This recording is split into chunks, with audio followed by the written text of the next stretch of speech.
It's a pleasure to have you here. We are coming to you from our studios in Kokomlemle in Accra on DSTV channel 421, Go TV channel 144, and around the world at myjoyonline.com. We are also on your digital TV because we are free to air. The details now. Over 4,200 people in 20 communities are to be displaced by the construction of the Pwalugu multipurpose dam.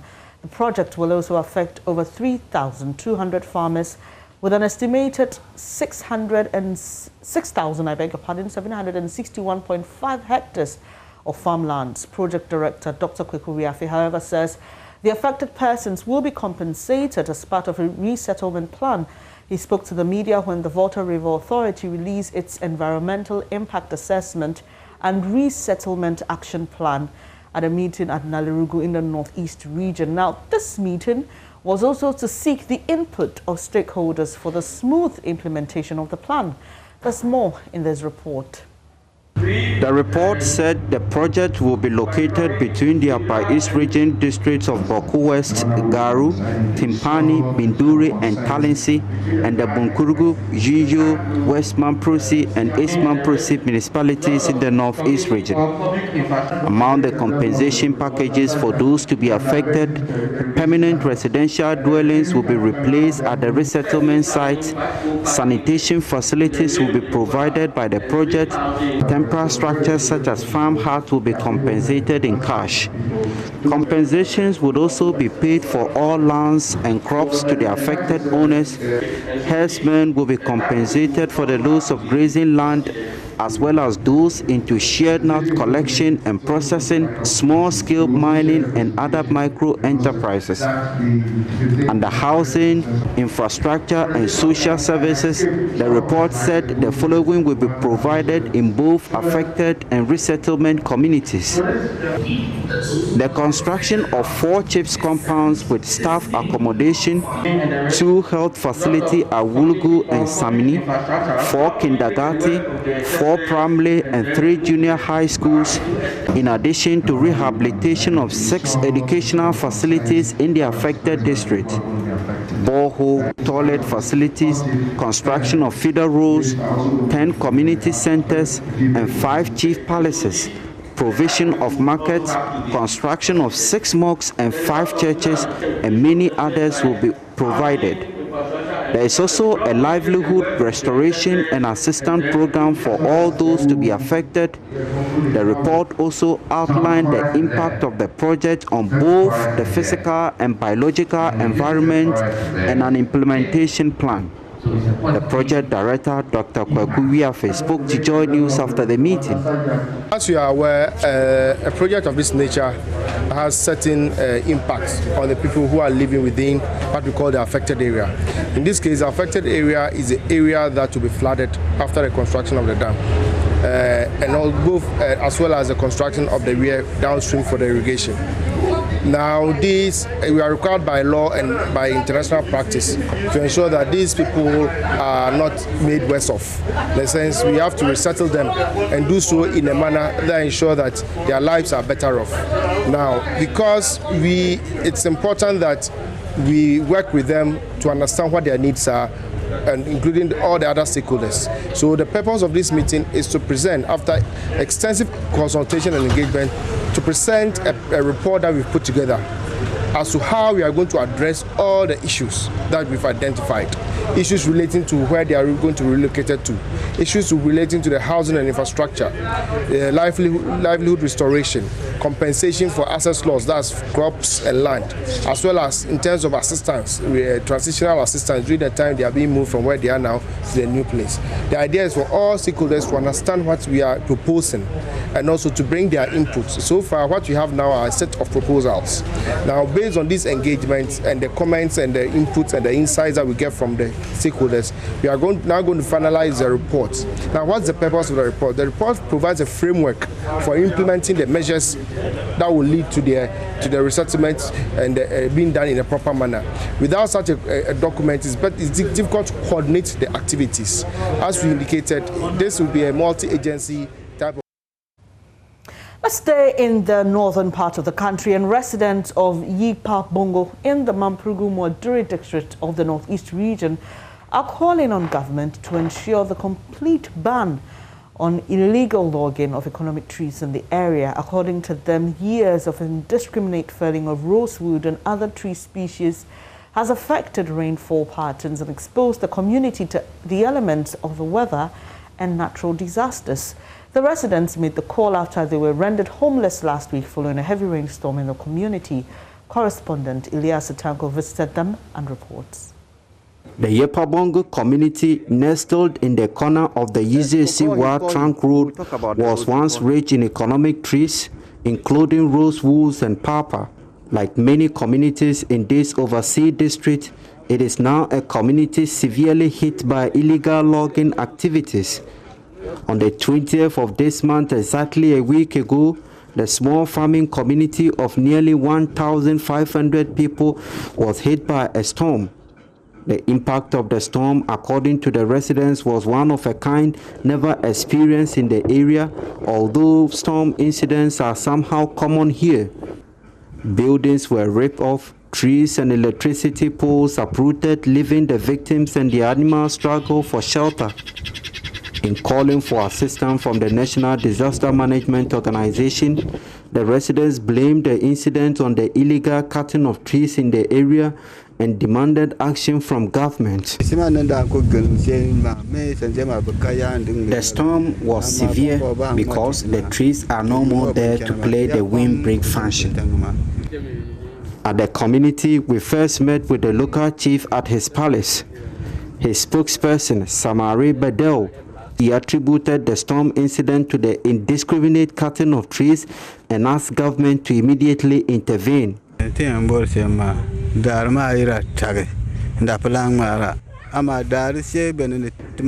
want government to stop the cutting of trees here. We now struggle to get wood to roof our buildings. Government must stop them.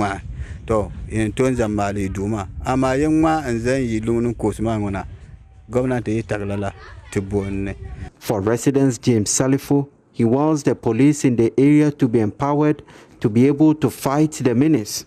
At first, the way the wind or storms that are coming, when trees were there, nothing like this has ever happened.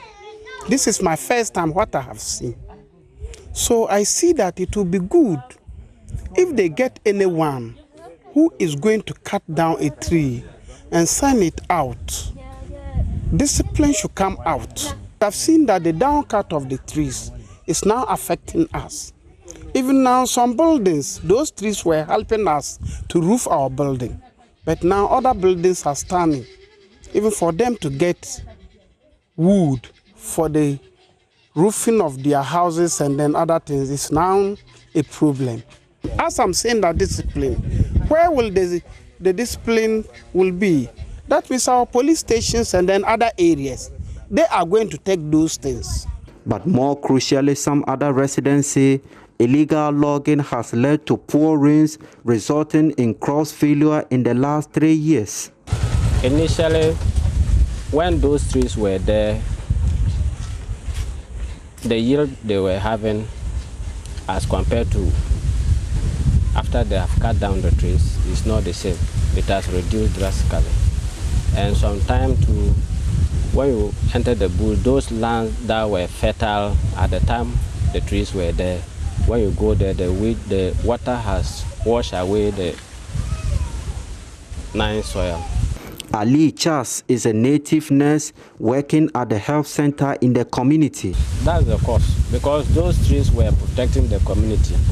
If there were a storm like this, the storm will remain on the trees. But now that they've cut down those trees, when the wind comes, it removes the roofs. To me, such people, if they get such people, they should arrest them and imprison them. In addition to climatic conditions, the community has also been suffering from social problems such as water scarcity and destruction of roads. Streams that run across the community continue to dry up owing to increasing temperature. In one of the dry up water sources in the community, these women were seen digging the soil in search of water. We are searching for water by day. We suffer a lot to access water, especially in dry season like this. We are dying of thirst. Please come to our aid. Earlier on our way to the community, we came across this scene. I'm the owner. And this is my brother. He's the mechanic that work on the car in Kumasi. So you all come all the way from Kumasi? I'm from all the way from Tamil. So we don't know anything about this consignment. The consignment, the owner, if you want the owner, I can give you his contact, then you talk to him. Me now, we are here to salvage our car and send the car.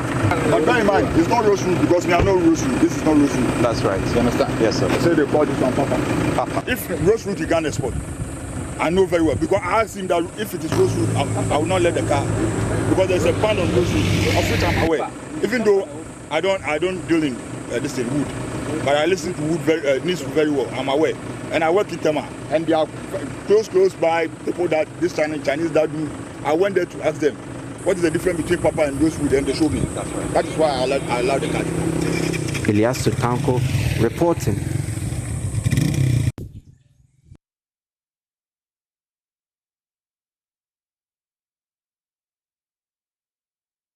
This is News Desk with me, Bernice Abubeidulansa, and the Ministry of Information will this morning update us on the military operation against mining in water bodies. And if you've been following the news, you know this has been very topical this week.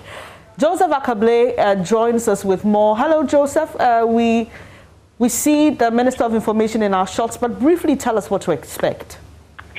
And so it's an update on the exercise like you indicated, and the information picking up is that various ministers who are part of this particular exercise, so the Interior Minister Ambrosia is also here, there's also the Defense Minister Dominic Nitiwala as well, and it will be an update on the exercise that has been undertaken by the security services from Wednesday to now. So we expected to get an update on in terms of if some arrests have been made, numbers, also by way of confiscation of these equipment that were being used on the water bodies that the military were deployed to deal with will also be provided by way of the numbers as well. And so that is by way of what we have to expect. Again, some information relative to the next steps that will be taken in the coming days, aside from this particular operation that commenced on Wednesday, will also be provided.